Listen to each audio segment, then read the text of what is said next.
What up, everyone? I'm here with none other than Illiest Demeanor. Yes, Going to be sir. talking with him a little bit. How you doing, Illiest Demeanor? I'm doing good. Thank you. Yeah, no problem. So we're doing this just to get to know the man behind the music, a little bit about him.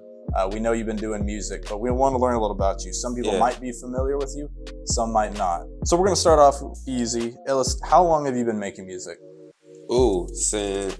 That's a good question. So altogether, I would say probably about 12 years altogether, but taking it more seriously, I think I started that, like investing into myself around 2016. So yeah, I say about over 10 years. And what made you want to get into music as not just a hobby, but a career?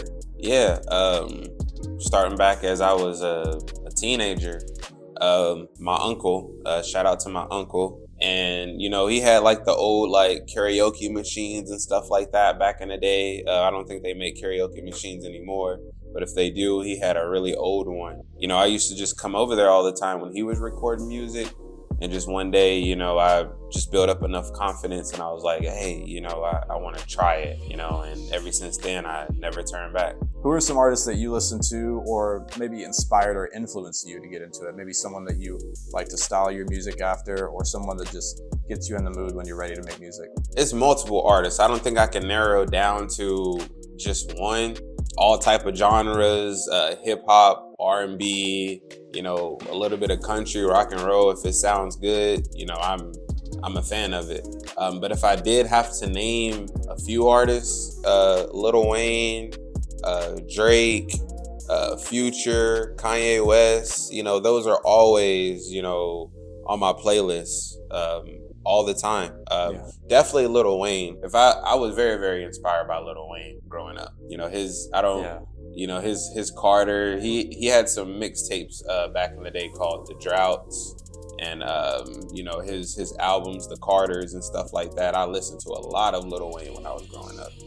So yeah, if I had to say one artist that was my favorite growing up, it would definitely be Lil Wayne. What do you do, or what do you believe sets your music apart from anyone else that people could choose to listen to? Why choose you? Why listen to Illiest Demeanor? I guess just me being authentic. I try not to go off of trends. Just me, just being myself. Just me, Illiest Demeanor. You know what I'm saying? I feel like that's what sets myself apart. I feel like when you become a fan of my music and you listen to me, you know who I am as an artist. I make certain ad-libs and certain sounds and stuff in my music. I don't know. That's a tough one to answer. Yeah. So moving away from that for a little bit, we're gonna toss in a fun one. We know you like music. Obviously, you're pretty talented at it. But appreciate it. What other hobbies do you have outside of music? Maybe you just mentioned people getting to know you and the artists behind the music. Yeah. What other kind of things are you into? Yeah. I'm a big sports guy. Basketball and football for sure. I'm a big collector. I like collecting sports cards, sports memorabilia. Here recently, I just started getting into fitness. So that's been a big part of my life. I pretty much go to the gym 5-6 times a day. Or not a day, but a week. But yeah, sports and fitness. Yeah, any teams you rep or you want to shout out? Yeah, for sure. Football, Dallas Cowboys. Basketball, I'm a big Lakers fan. I know OKC has been killing it here lately. So I don't want to jump on the bandwagon, but I've always been an OKC fan. But, growing up, Kobe was my favorite player. So I watched a lot of the Lakers games. And of course, college, because, I'm from Arkansas, born and raised. So the Razorbacks. You took a little bit of a break from music for about, how long would you say that period was? I did. I'd probably say 2022 and 2024. That's in between those 2 years. I kind of took a break for a little bit. Yeah. What was the reason for wanting to take a bit of a break from music? Yeah. Just getting myself more prepared for this moment, especially just getting my mind right. Trying to get right mentally, physically, financially, just trying to become a better person, a better man, a better husband. In the music industry, it takes a lot. Being on the road all the time, having to try to promote your brand, do a lot of shows and, going to the studio and stuff like that, having to network with a lot of different promoters and artists. I didn't necessarily want to be on the road as much, because I was really doing shows, at least once a month for like almost 2 years. After a while, just kind of start taking a toll on you. You want to be more close to like your loved ones and your family and stuff like that. You miss out on a lot of stuff when you're always on the road. So, I just wanted to kind of take a break, step back, and kind of gather myself, and just get more connected with like my loved ones and be more, focused in life. Would you say that you have a favorite song that you've either made or maybe one that you've been featured in? Yeah, one that I made. So it's a song called Run Up Them Digits. That's produced by Rico Stalin. That was my first song to hit 1 million streams across multiple platforms. That was a big milestone in my career. Googling your name, some accomplishments are already pretty noticeable. I noticed that you've been working with, or have worked with Metro Boomin. Yeah. If you wanted to talk about that or any other accomplishments that you're really proud of that you feel like defined your career so far. Yeah, that was definitely a big accomplishment in my career.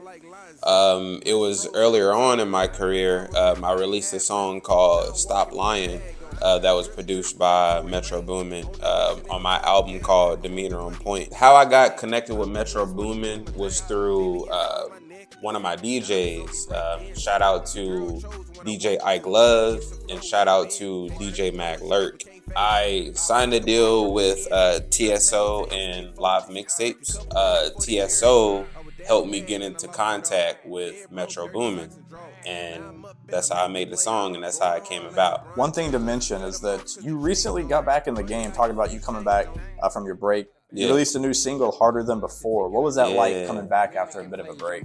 Man, it felt good. I felt like I wanted to, get my name back out there, get the ball back rolling. And, the title is self-explanatory, just, harder than before. This time around, coming back into the game, I'm going to go harder than ever before. I got a lot of features and stuff that's coming up. I'm planning on dropping 3 new singles this year, which is number 1, Harder Than Before. That's the first one that's dropping this year. But I got 2 more coming. Hopefully a lot more interviews and a lot more videos. But yeah, that's how I'm coming. Harder Than Before. And sorry to interrupt you, but Harder Than Before, yeah. Shout out to my boy Oslo Vegas. It's on, that's the feature artist on there, Harder Than Before. It's on all streaming platforms right now. SoundCloud, Apple Music, Spotify, YouTube. Go check it out. All right, and I know you had briefly talked about, being a rapper in Arkansas. Can you talk about any challenges that might arise trying to make it in a place like Arkansas? Is there any challenges that might present itself in that? Yeah, just not having the right, viewership.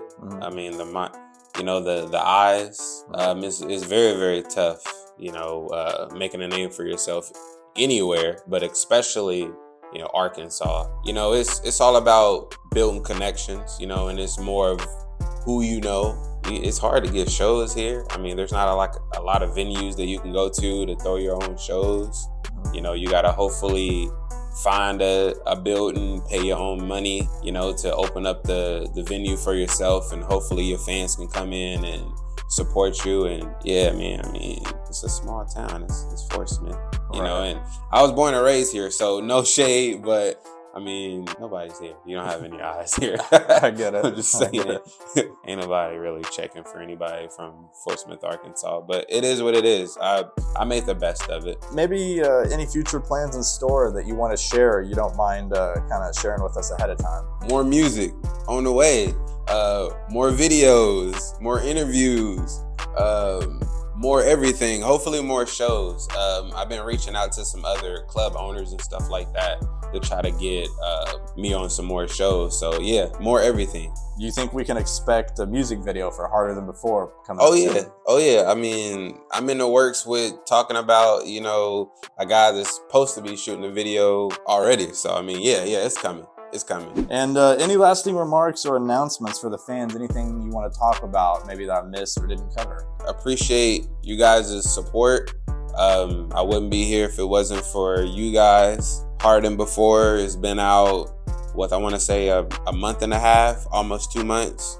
And I feel like, it's doing pretty good. I mean, it's almost at, 40,000 streams across multiple platforms. So I appreciate the fans for sure. You can find me on all socials and all streaming platforms under the name Illiest Demeanor. It's spelled ILLIEST Demeanor, DEMEANOR. And appreciate y'all.